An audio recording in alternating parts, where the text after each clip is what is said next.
Okay, so I've completed this refactoring process and it looks okay to me. So I haven't converted it to a .kts file yet, but I'm going to sync it now to see if we'll get any build errors. Okay, so as I said earlier, this is still a valid groovy, file. Okay, so now we're going to do the conversion. So I'm just going to press Shift F6 again and change this to .kts. Yeah.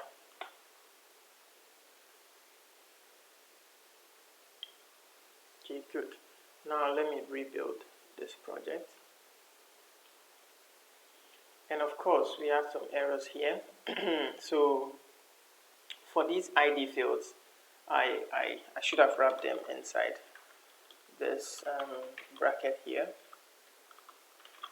So it's telling me that I'm using use semicolon to separate expressions on the same line.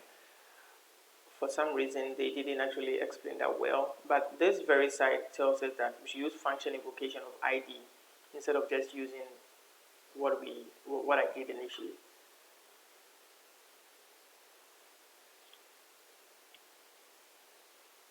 Okay, so we have another problem here.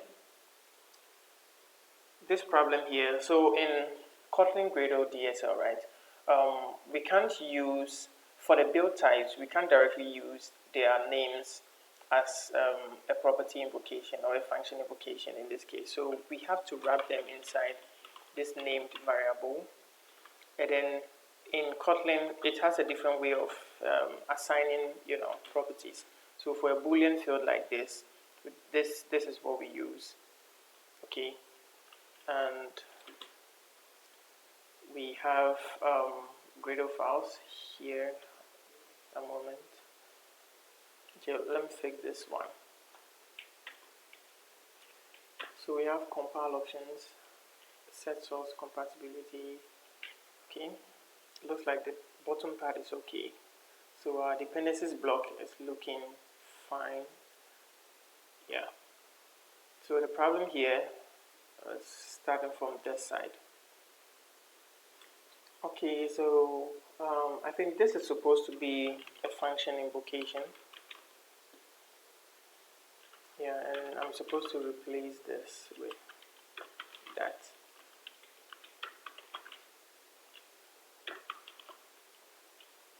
Okay, good. And this should have been what it was. And this time, I guess, assign.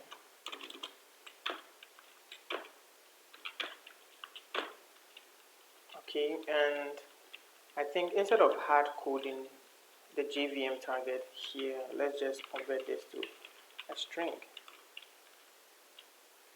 And let's sync again.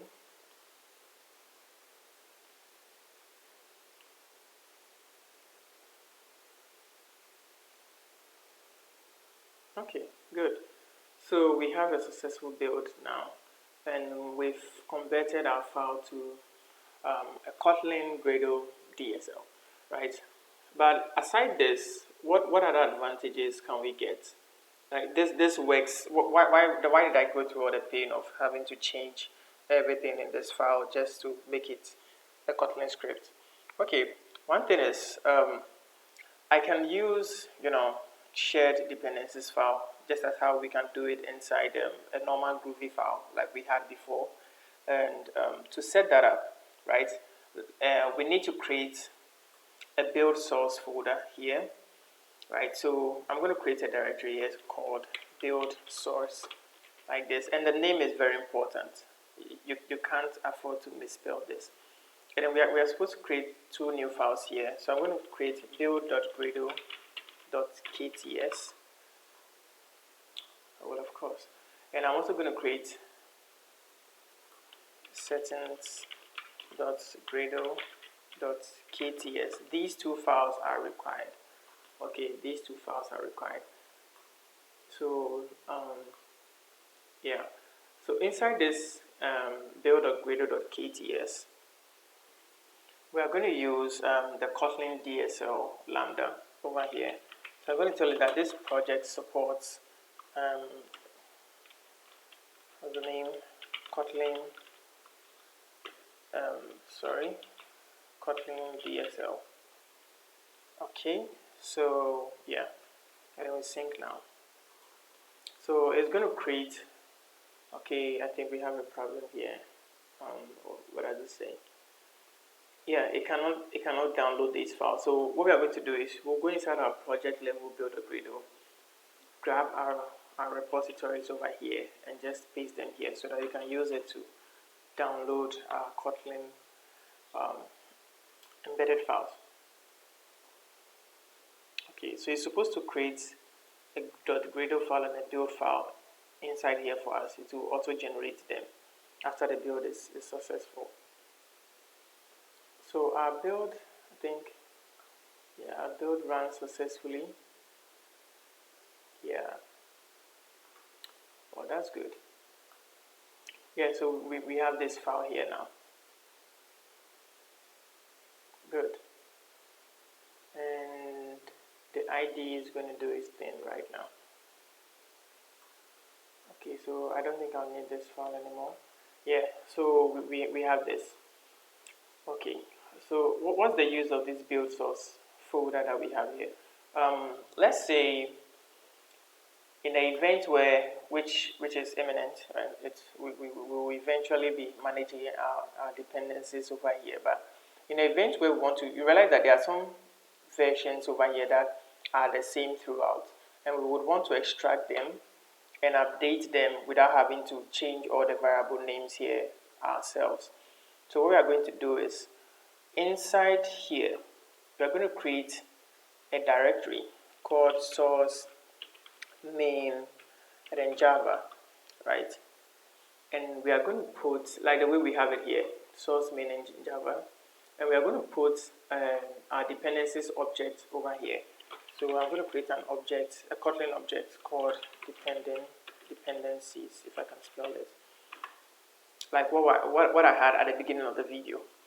So we have conval, and let's say package name equals io.world of luxury, something like this.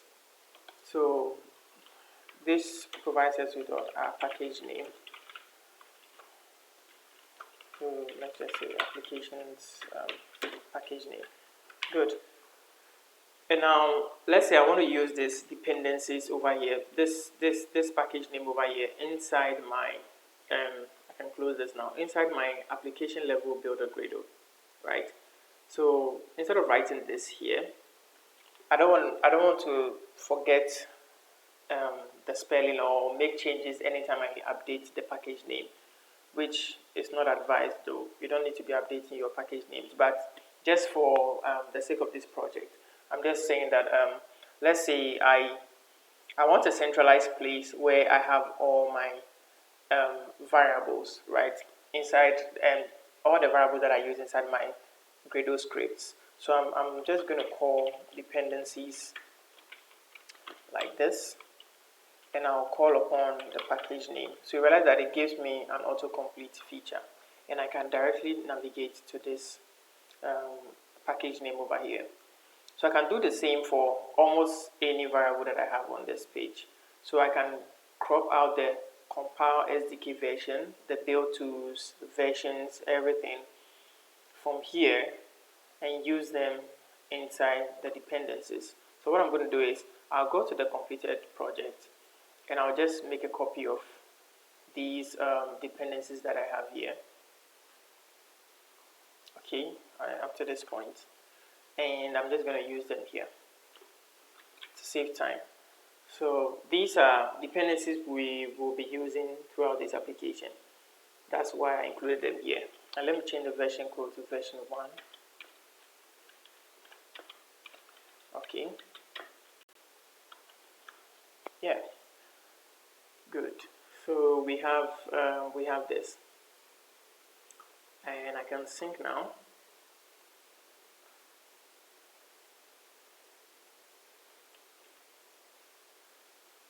Okay, I think this will be done soon.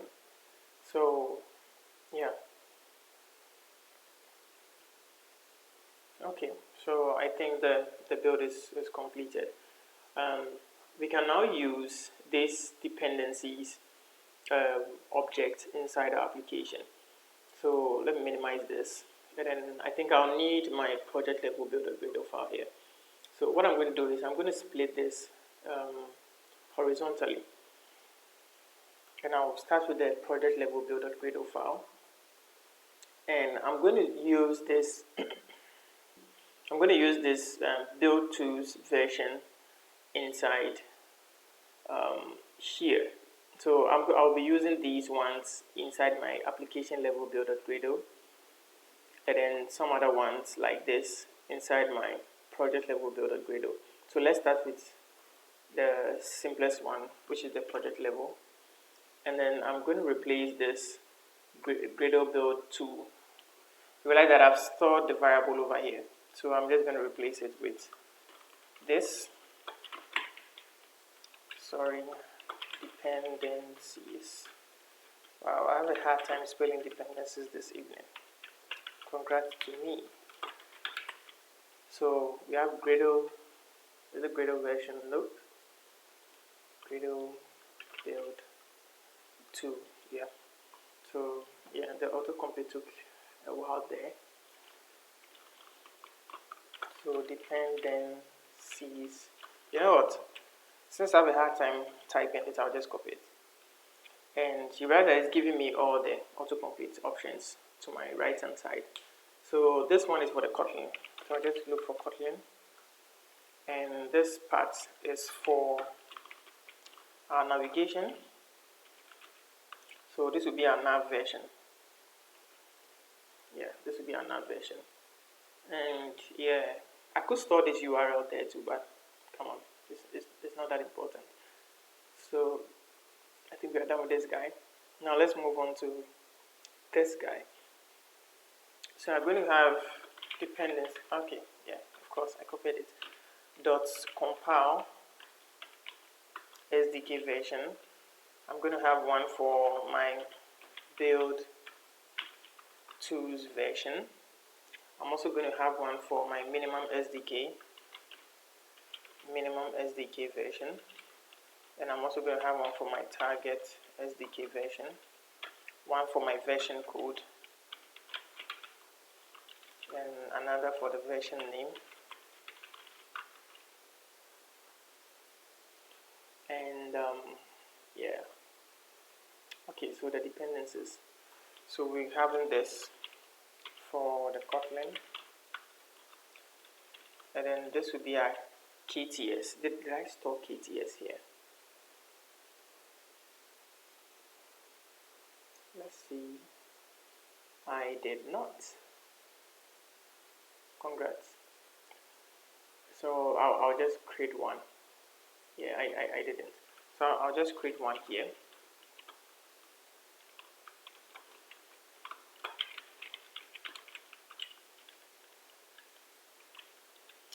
Dependencies dot core KTX version. So I'm going to have my, let me just repeat this line, paste in the version here, and then put the name there. So I have my core KTS version. And then app compat, do I have app compat? We'll see.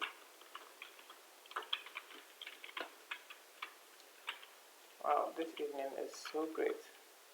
App compat version. Obviously, I do not have that. So let me just put it here. I guess 1.1.1. And there's supposed to be a colon here. Good. Material. We have material here. So we're going to replace this as well. So,